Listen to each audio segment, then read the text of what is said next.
کام ہو رہا ہے لیکن بتایا نہیں جاتا. اب نرپاکر جیسا ویران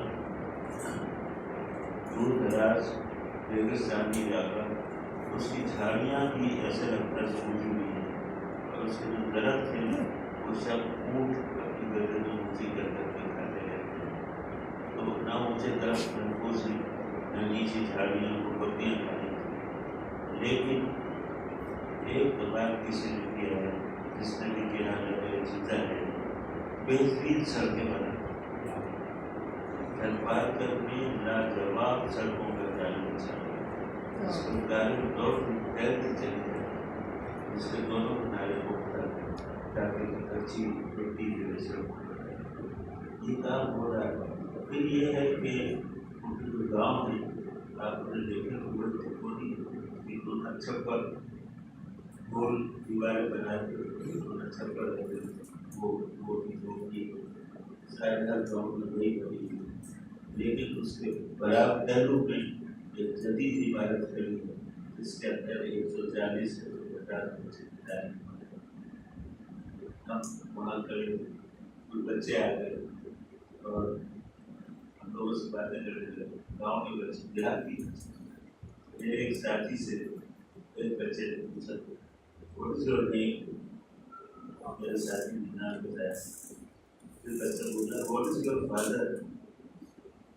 تو میرے دوست سے انگریزی مان کے اس سے بتایا کہ یہ کون سی انگلش ہے.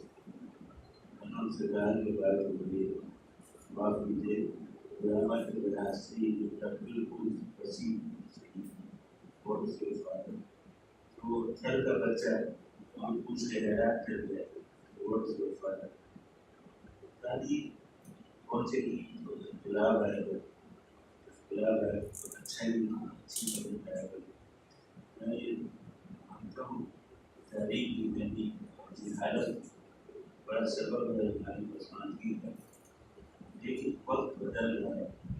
میں نے گاؤں دیہات کے بعد چھپروں میں بچوں کو پڑھتے ہوئے دیکھا. ان کے ہاتھوں میں جدید بستے، جدید کتابیں اور ایک استادی کھیلنے کے حصہ.